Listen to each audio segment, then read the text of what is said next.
The body lay sprawled across the checkered linoleum floor of the Riverside Diner in Detroit, blood pooling around the head like a grotesque halo against the black and white pattern.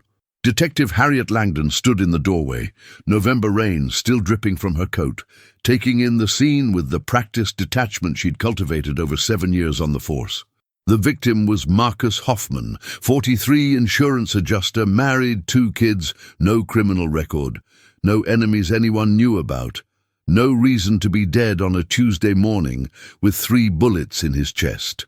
The diner's neon sign flickered outside, casting intermittent red light through the rain-streaked windows, painting the crime scene in hellish tones that matched the city's mood in this winter of 1974. Chief Patterson approached her, his thick mustache twitching with barely concealed irritation. "Langdon, you're primary on this. The press is already sniffing around, and the last thing we need is another unsolved, making us look incompetent." He paused, glancing at the other detectives processing the scene, all men, all watching their interaction with thinly veiled interest. "There's a shrink from the university coming in to assist. Some new program the mayor's pushing, psychological profiling or some such nonsense. Try not to scare him off." Harriet nodded, already dreading the addition of an academic to what should be straightforward police work, even though nothing about this case felt straightforward. The crime scene told a confusing story. Hoffman had been sitting alone in a corner booth, coffee half finished, morning paper folded to the sports section, where the Lions' latest loss was detailed in depressing clarity.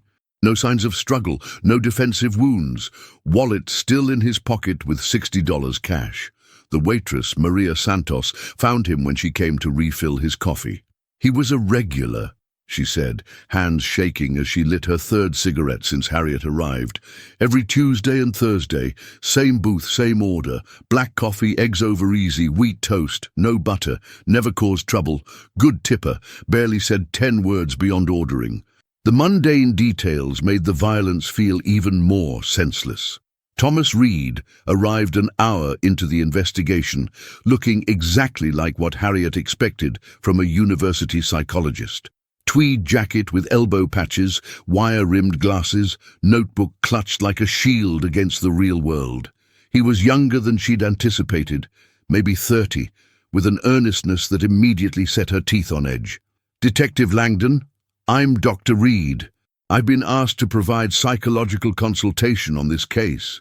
His handshake was firm, but his eyes kept drifting to the body, a mix of fascination and revulsion playing across his features. "First murder scene?" Harriet asked, not unkindly. He nodded, swallowing hard. "First real one. I've studied hundreds of cases, but—" His voice trailed off as the reality of death asserted itself over academic abstraction. They interviewed the morning regulars, each providing pieces that refused to form a coherent picture. Eddie Kowalski, auto worker on disability, sat 2 booths away. Guy came in maybe 5 minutes after Marcus. Young, 20s maybe, ordered coffee, sat at the counter, left right before it happened. Didn't seem to know Marcus, didn't even look at him. Description was useless. Average height, brown hair, could be any of 10,000 men in Detroit. The cook, Jerome Washington, heard the shots from the kitchen. 3 pops, fast. By the time I came out, shooter was gone. Didn't see nothing, didn't hear no argument, nothing. The absence of motive, of connection, of logic, made the murder feel like a glitch in reality, a violent non sequitur in the morning routine. Back at the precinct, Harriet spread the case files across her desk, while Reed studied the crime scene photos with unsettling intensity. "There's something ritualistic about the placement of the shots," he said, pointing to the wound pattern. "Triangular, precise. This wasn't random or emotional. The killer had a purpose, even if we can't see it." Harriet wanted to dismiss his observation, but something about it nagged at her. She'd worked enough homicides to know the difference between rage and precision, and this was definitely the latter. "So we have a purposeful killer with no apparent purpose." "That's helpful," she said. sarcasm her default shield against uncertainty. The victim's widow, Patricia Hoffman, sat in the interview room looking smaller than her 5'6" frame suggested, grief having compressed her into something fragile. Marcus didn't have enemies, she insisted for the third time. He went to work, came home, watched the news, went to bed. We haven't even argued in months. He was planning Tommy's birthday party for next week, ordered a bike, read Schwinn with the banana seat. The mundane future that would never arrive made Harriet's chest tight. She'd learned to compartmentalize grief, but the casual cruelty of interrupted plans always broke through her defenses. As evening fell, painting Detroit's skyline in shades of rust and grey, Harriet and Reed sat in her Dodge Charger outside Hoffman's insurance office. "Tell me about the psychology of motiveless crime," she said, surprising herself by engaging with his expertise. Reed adjusted his glasses, a nervous habit she'd already catalogued. "True motiveless crime doesn't exist. There's always a reason, even if it's only clear to the perpetrator. Sometimes the motive is the absence of motive itself, the philosophical statement that violence doesn't need justification." Harriet lit a cigarette, considering his words. "So you're saying our killer murdered a suburban insurance adjuster to make a philosophical point?"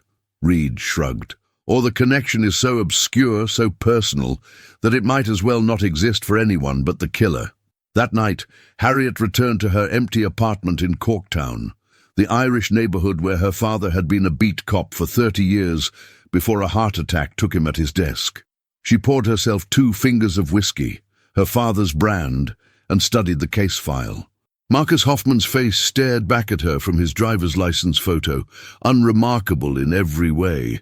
Average face, average life, average death, except for its inexplicability.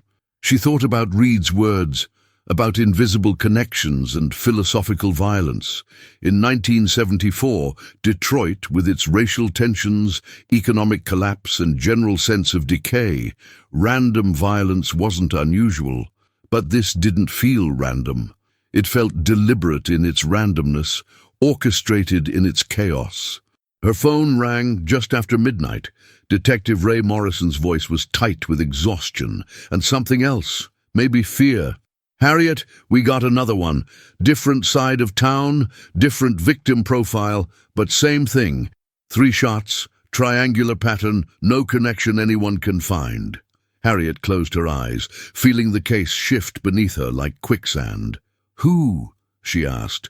"Janet Cartwright, kindergarten teacher, 28, single, found in her apartment building's laundry room. No connection to Hoffman that anyone could see. Different age, different job, different life. The only thing they shared was death, delivered with precise meaninglessness." Harriet called Reed, waking him from what sounded like deep sleep. "There's been another murder. Same pattern." She heard him fumbling for his glasses, could picture him reaching for his ever-present notebook. "I'll meet you there," he said, suddenly fully awake. As she drove through Detroit's empty streets, past abandoned buildings and broken streetlights, Harriet felt the weight of what they were facing. A killer without apparent motive, victims without connection, a pattern without meaning. In a city already struggling with regular violence, they now had something worse. Violence that defied comprehension. At the second crime scene, Reed studied the body with the same intense focus. But now Harriet saw something else in his expression. Recognition, maybe, or confirmation of a theory forming in his academic mind. "Detective," he said quietly, "I think we're dealing with someone who's trying to prove something. Not to us, not to the victims, but to themselves. These aren't murders. They're experiments." Harriet felt a chill that had nothing to do with the November cold. "Experiments in what?" she asked, though she wasn't sure she wanted to know the answer. Reed looked at her over his wire-rimmed glasses, his face pale in the fluorescent light. "In the arbitrary nature of death, in the illusion of meaning. Our killer isn't motiveless. Their motive is to prove that motives don't matter." The Detroit Police Department's morning briefing room smelled of burnt coffee and cigarette smoke, the fluorescent lights casting everyone in shades of exhaustion. 3 days had passed since Janet Cartwright's murder, and the press had christened the killer the Random Reaper, a name that made Harriet's jaw clench every time she heard it. Chief Patterson stood at the front, his face redder than usual, addressing the assembled detectives while pointedly avoiding looking at Harriet. "The mayor's breathing down my neck. 2 bodies, no leads, and the goddamn papers are having a field day. Langdon, tell me you have something." 20 pairs of eyes turned to her, most hoping she'd fail, confirming what they'd always believed about women in homicide. "The victims shared no obvious connections," Harriet began, standing despite the tremor in her legs from 3 nights of minimal sleep. "Different neighborhoods, different social circles, different routines. However, Dr. Reed has identified some psychological patterns worth considering." She nodded to Thomas, who looked even more disheveled than usual, his tweed jacket wrinkled, stubble darkening his usually clean-shaven face. He stood, pulling down a map of Detroit marked with red pins. Both victims were killed at transitional moments. Hoffman at breakfast before work, Cartwright doing laundry before bed. Times when people are vulnerable, operating on autopilot. The killer understands routine, uses it as a weapon. Detective Morrison, 15 years on the force and Harriet's most vocal critic, snorted. "So we're looking for someone who understands that people eat breakfast and do laundry. That narrows it down to everyone in Detroit." The room chuckled, but Harriet caught something in Morrison's expression beyond mockery: fear. They were all afraid, because this case violated the unspoken rule of murder. There was always a reason, always a connection, always something that separated victims from everyone else. Without that, anyone could be next.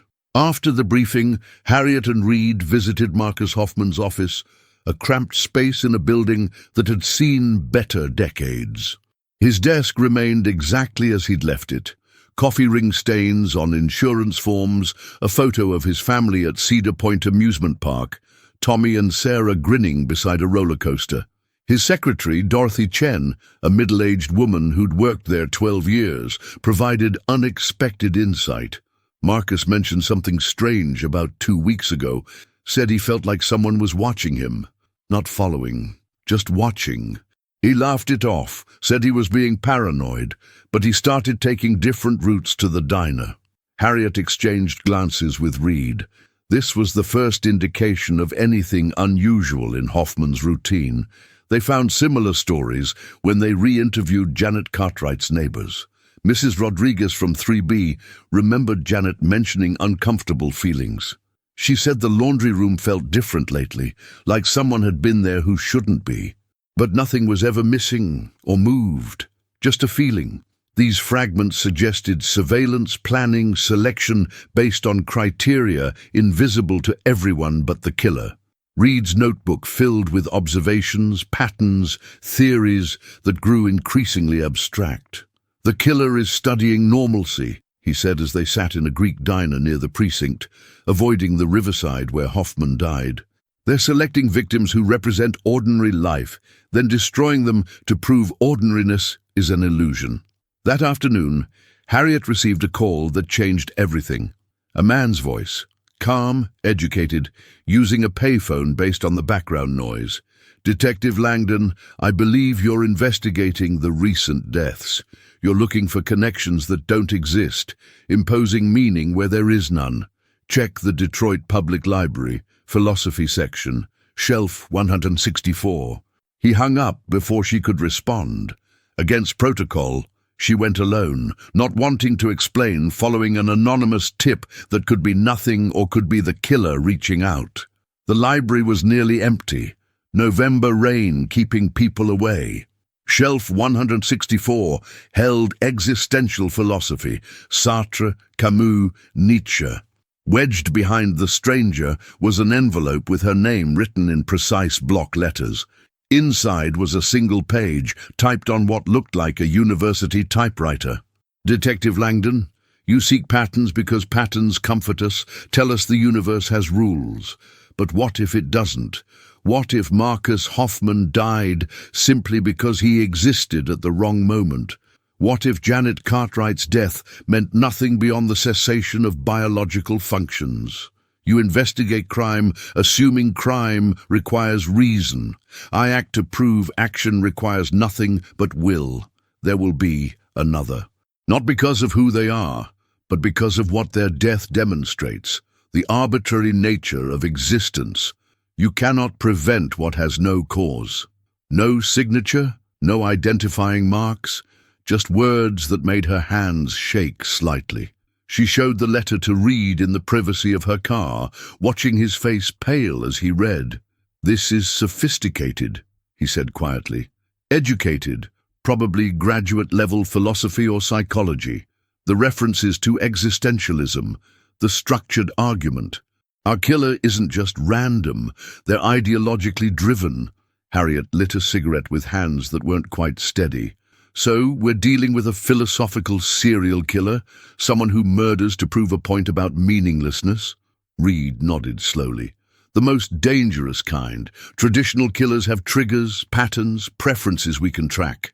This one has deliberately removed those markers. They're trying to be truly random, which paradoxically makes them very deliberate." They spent the evening at Reed's cramped university office, surrounded by books and papers, diving into existential philosophy and cases of ideologically motivated killers. Harriet felt out of her depth, but refused to show it, taking notes as Reed explained concepts that seemed to belong in classrooms, not crime scenes. Camus wrote about the absurdity of seeking meaning in an inherently meaningless universe, Reed said, pulling down a worn copy of The Myth of Sisyphus. Our killer has weaponized that philosophy, turned abstract thought into concrete violence. Harriet studied him as he worked, noting the intensity that had replaced his initial squeamishness. The academic was becoming something else, someone harder, shaped by proximity to real violence. At home that night, Harriet sat with her father's old case files, looking for something, anything that might connect to current events. Patrick Langdon had been a good cop, methodical, patient, respected even in the Irish neighborhoods where cops were traditionally viewed with suspicion. She'd become a detective to honor his memory, to prove his daughter could carry on his work. But he'd never faced anything like this, crime without reason, murder as philosophy. She found herself wishing she could ask his advice, hear his voice telling her to trust her instincts, that every criminal makes mistakes, leaves traces, reveals themselves eventually. The phone rang at 3 a.m. Patterson's voice was grim. "There's been another one. Anthony Vega, janitor at Ford Rouge plant, found in his car at the employee lot." Harriet dressed quickly, mind already racing. 3 victims now, forming a pattern through their lack of pattern. At the scene, Reed was already there, having developed his own network of contacts who alerted him to murders matching their case. Vega was 58, divorced, lived alone, worked nights, no connection to the other victims beyond living in the same decaying city. But something was different this time. The killer had left something, a library card tucked into Vega's shirt pocket. Not his own, but one registered to a David Mills, address listed as a boarding house that had burned down 6 months ago. "They're playing with us," Reed said, studying the card under the harsh parking lot lights. "Giving us a clue that leads nowhere, a name that probably means nothing." Harriet disagreed. "No, they're teaching us, showing us how we impose meaning on meaningless details. We'll spend days tracking David Mills, creating connections, building theories, and it will all mean nothing because the killer wants it to mean nothing." The press conference the next morning was a disaster. Reporters shouted questions about patterns, protection, police competence. Harriet stood behind Patterson as he delivered empty reassurances, watching the fear spread through the crowd like infection. 3 random murders had done what years of regular crime couldn't, made everyone feel equally vulnerable. Rich, poor, white, black, male, female, none of it mattered to a killer who killed for killing's sake. Morrison cornered her afterward. "This is going to tear the city apart," he said, and for once there was no mockery in his voice. People can handle regular murder. Jealousy, greed, anger, those make sense. This doesn't, and that terrifies them. That afternoon, Harriet and Reed sat in her car outside the burned remains of the boarding house where David Mills had supposedly lived. "We're not going to catch him through traditional investigation," Reed said finally. "He's thought this through, removed himself from normal patterns." Harriet turned to him, exhaustion making her blunt. "Then how do we catch him?" Reed was quiet for a long moment, then said something that chilled her more than the killer's letter. "We don't catch him. We make him catch himself. He's trying to prove meaninglessness, but the very act of trying proves meaning. Eventually, that contradiction will destroy him." Harriet stared at the burned building, thinking about victims yet to come, philosophical murders yet to be committed. How many more die before that happens? Reed didn't answer, couldn't answer, because in a world where death was arbitrary, numbers meant nothing too. The fourth victim should have been impossible to predict, but Harriet had started thinking like the killer, seeing the city through eyes that valued randomness above all else. When the call came about Margaret Whelan, a 70-year-old retired librarian, found dead in her garden apartment, Harriet felt a grim satisfaction at being right about the wrong thing. She'd predicted another death within the week, had even narrowed down neighborhoods based on mathematical randomness models Reed had developed. But she'd been wrong about everything else. The age, the time of day, the location. The killer was random, even in their randomness. Chaos squared. Reed had changed in the 3 weeks since the first murder. The nervous academic was gone, replaced by someone who spoke fluently about violence and void. He stood in Margaret Whelan's living room, surrounded by books and African violets, studying the scene with detached intensity. "Look at this," he said, pointing to a philosophy book on her coffee table, bookmark at a chapter on determinism versus free will. Either she was reading this coincidentally, or the killer chose her because she was reading it. Either possibility is terrifying. Harriet examined the book, finding margin notes in neat handwriting, questions about choice and predestination that now seemed prophetic. The letter arrived at the precinct that afternoon, delivered by regular mail with no return address, postmarked from downtown Detroit. This time it was addressed to both Harriet and Reed. "Detectives, you persist in seeking patterns. Dr. Reed develops mathematical models. Detective Langdon constructs victim profiles. You fail to understand, I am not selecting victims. The universe is selecting them through me. I am merely the instrument of entropy, proving that death comes without reason, without warning, without meaning." Margaret Whelan died not because she was old or alone or philosophical, but because molecules arranged themselves in a configuration that placed her in my path. Tomorrow, molecules will arrange differently. Someone else will die. You cannot prevent chaos. Chief Patterson called a meeting with the mayor's office, federal agents, and a room full of brass who wanted someone to blame. Harriet sat at the table, the only woman among 15 men, feeling their frustration focus on her like heat.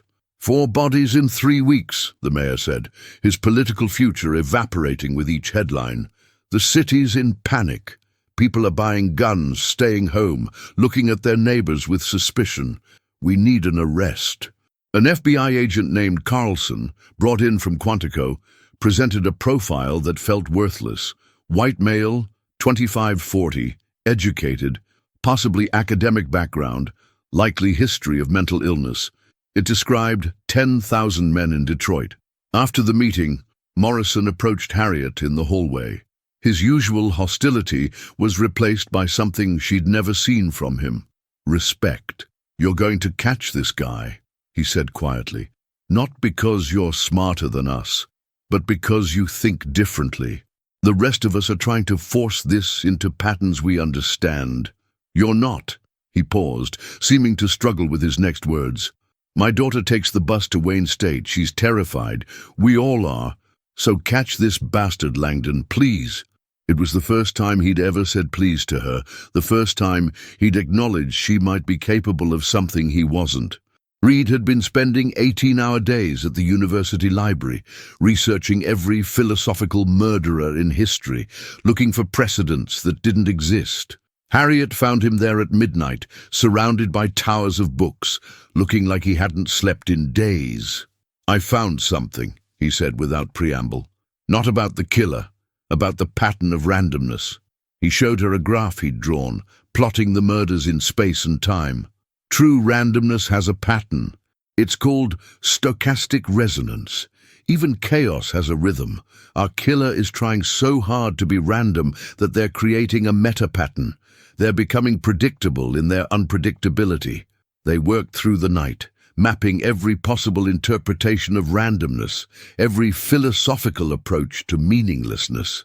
By dawn, they had a theory that felt both insane and inevitable.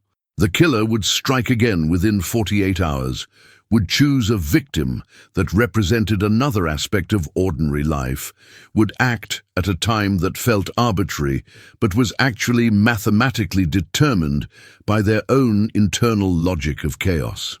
"We can't protect everyone," Harriet said, exhaustion making her voice rough.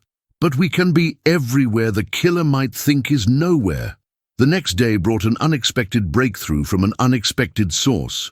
Dorothy Chen, Marcus Hoffman's secretary, called Harriet directly. "I remembered something. About a month before Marcus died, a man came to the office asking about insurance policies. Not to buy one, just asking philosophical questions about the value of life, how insurance companies calculate worth. Marcus thought he was a graduate student doing research, gave him some actuarial tables. The man was young, thin, intense eyes. Marcus said he was brilliant, but unsettling. It was the first concrete description of someone suspicious, the first crack in the killer's careful anonymity. Harriet and Reed visited every university in Detroit, showing the vague description to philosophy and psychology departments. At Wayne State, a professor named Dr. Elizabeth Hartley recognized the description. "That sounds like David Mills," she said, then caught herself. No, wait, David Mills was a pseudonym. His real name was Michael Stern. Brilliant student, dropped out of the doctoral program last year after his dissertation committee rejected his thesis. She pulled out a file, showing them a photo of a thin, intense young man with eyes that seemed to see through the camera. His thesis was on the arbitrary nature of meaning in post-industrial society. He argued that random violence was the only honest response to existential emptiness. We rejected it as academically sound, but morally reprehensible. Michael Stern's last known address was a rundown apartment building in Cass Corridor, Detroit's Skid Row for intellectuals and artists who'd given up on success. The landlord, a Vietnamese immigrant named Duc Tran, remembered him clearly. Quiet, paid rent on time, but strange, always carrying philosophy books, talking to himself about meaninglessness. Left 2 months ago, said he had work to do, important work. Didn't leave a forwarding address. The apartment had been rented since, but Tran had a box of things Stern left behind. More philosophy books, newspaper clippings about random tragedies, and a journal filled with increasingly abstract musings about violence and void. The journal was a window into madness dressed as logic, pages of arguments about why traditional murder was dishonest, how killers who chose victims based on anger or greed were lying to themselves about meaning. "Only random death is truthful," one entry read. "Only purposeless violence acknowledges the universe's indifference. I will become that indifference. I will prove that protection is impossible, that safety is illusion, that death comes for all without reason or rhythm." But even in his manifesto of meaninglessness, patterns emerged. References to specific philosophers, repeated phrases, a rhythm to his thinking that betrayed the very randomness he sought. Reed studied the journal with the intensity of someone reading scripture. "He's not truly random," he said finally. "He can't be. Human beings are incapable of true randomness. He's following a pattern he believes is chaotic, but it's actually highly structured. Look at the dates of the murders, the times, the locations. They follow a mathematical sequence based on prime numbers. on the Fibonacci sequence reversed. He's so educated he can't help but impose structure even on structurelessness.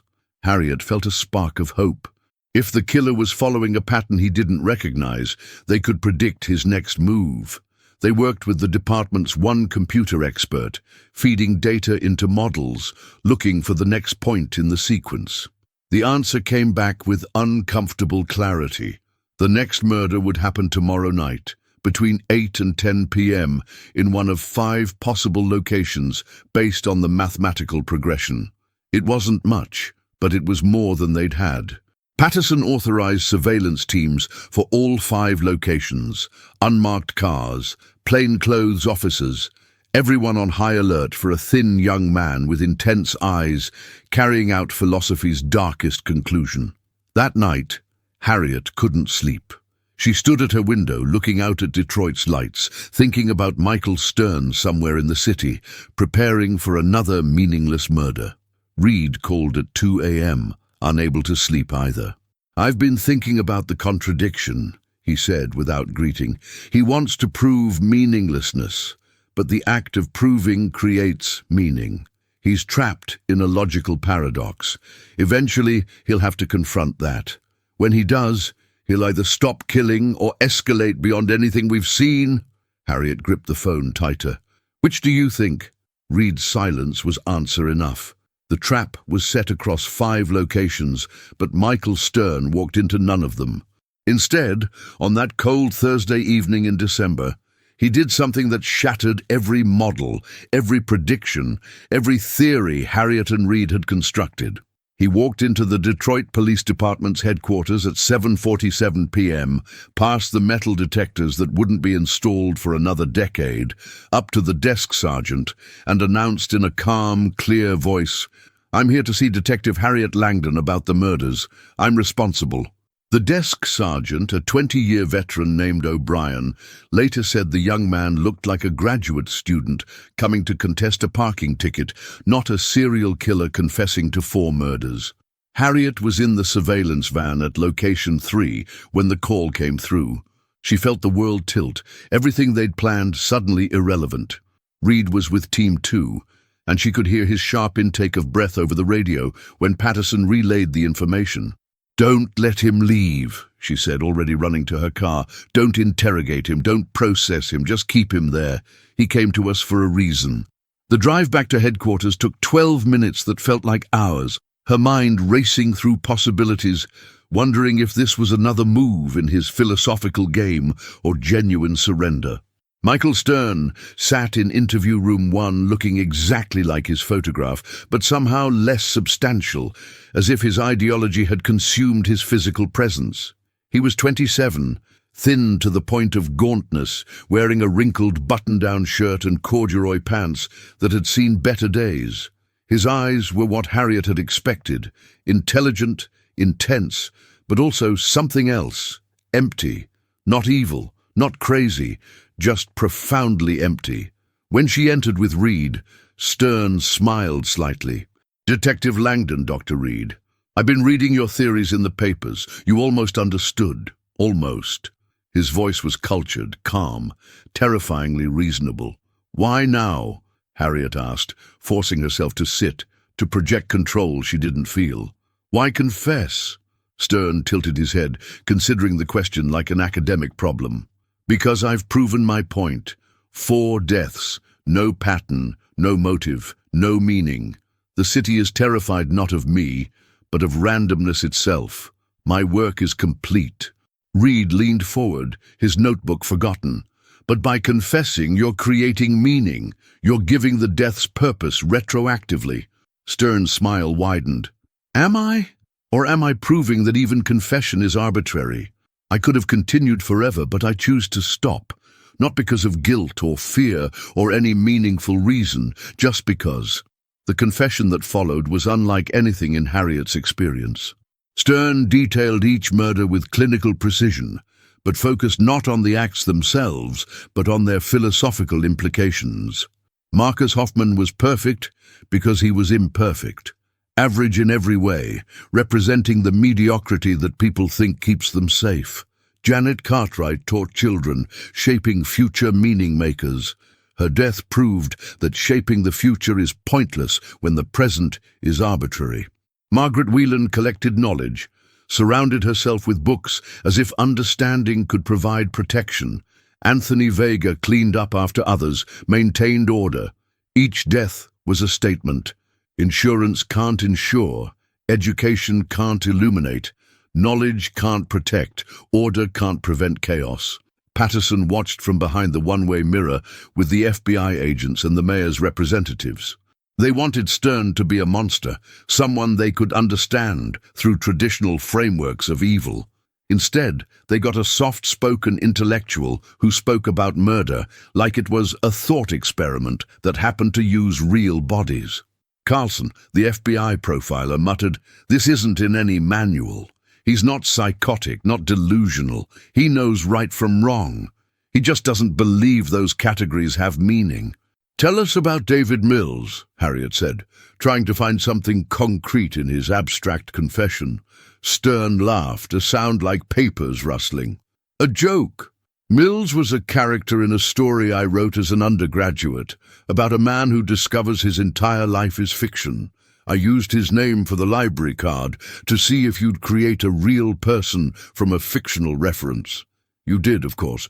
Humans can't help but impose narrative on chaos." He pulled out a folded paper from his pocket, his movements slow and deliberate. "I wrote this for you, Detective Langdon. And you, Dr. Reed. You tried so hard to understand. You deserve to know why understanding is impossible." The letter was his real confession, not of crimes, but of philosophy. He wrote about growing up in suburban Detroit, son of an accountant and a teacher, surrounded by comfort and meaning that felt increasingly hollow. About discovering Nietzsche at 16, Sartre at 18, diving deep into existentialism until he couldn't find his way back to normal belief. About the moment in graduate school when he realized that random violence was the only honest expression of universal indifference. "You'll ask about my childhood, look for trauma. There was none. You'll test me for mental illness. You'll find none. I am the logical conclusion of your civilization's inability to provide genuine meaning. I am what happens when someone truly accepts that nothing matters." Reed had been silent for most of the interview, but now he spoke. "You're wrong. Your very actions prove meaning exists. You chose specific victims, specific methods, specific times. Choice implies meaning, even when choosing meaninglessness." Stern studied him with what looked like respect. "Dr. Reed, you're brilliant. In another life, we could have been colleagues, debating these points over coffee instead of corpses. But you're still trapped in the illusion that logic leads to truth. Logic is just another human construct, no more meaningful than the patterns you see in clouds." The legal machinery couldn't quite grasp Michael Stern. He confessed freely, provided evidence, showed no remorse because remorse required believing in the value of what was lost. His court-appointed attorney, a public defender named Judith Mankiewicz, found herself in the surreal position of defending someone who didn't believe in the concept of defense. "He wants to plead guilty," she told Harriet, "not because he feels guilty, but because he says guilt and innocence are equally meaningless, so he might as well choose the option that requires less paperwork." The trial became a sensation, not for its drama, but for its absence of drama. Stern sat quietly as witnesses testified, as evidence was presented, as families of victims cried and raged. When given the chance to speak, he delivered a 20-minute discourse on the arbitrary nature of justice that left the courtroom in stunned silence. The jury deliberated for less than an hour, finding him guilty on all counts. The judge, a 70-year-old veteran named Harold Washington, sentenced him to life without parole, adding, "Mr. Stern, you claim nothing matters. Then it shouldn't matter to you where you spend your meaningless days. May you find in prison the meaning you couldn't find in freedom." After the sentencing, Harriet found herself alone with Stern for a few minutes while waiting for transport. "Was any of it real?" she asked. "The philosophy, the nihilism, Or was it all just elaborate justification for wanting to kill? Stern looked at her with those empty eyes, and for just a moment she thought she saw something flicker in them. Fear, maybe, or sadness. Detective Langdon, that's the only question worth asking. I don't know. I constructed such an elaborate philosophy that I can't tell where the ideas end and I begin. Perhaps that's the real meaninglessness, not knowing if we believe what we think or think what we believe. Reed published a paper about the case that became foundational in criminal psychology, examining how intellectual frameworks could become pathological. He and Harriet remained in contact, their shared experience of staring into philosophical void, creating an unexpected bond. She'd visit him at the university, bringing case files that seemed to have psychological components. He'd help her see patterns, understand motives that weren't quite motives. They never spoke about Stern after the trial, but his ghost haunted their collaboration, the reminder that understanding could be its own kind of emptiness. 6 months after the trial, Harriet received a letter from prison. Stern had started teaching philosophy to other inmates, finding captive audiences for his discussions of meaninglessness. "The irony isn't lost on me," he wrote. "In trying to prove nothing matters, I've given my life a purpose, proof itself. You won, detective, though not in the way you think. You didn't catch me. I caught myself in my own logical trap. The only truly random act would have been to never act at all. By killing to prove meaninglessness, I created meaning. The joke, it seems, was on me." Detroit slowly recovered from its encounter with philosophical terror. The Random Reaper became another entry in the city's catalogue of traumas, filed alongside riots and economic collapse. But for those who'd lived through it, who'd felt the cold touch of truly motiveless murder, something fundamental had shifted.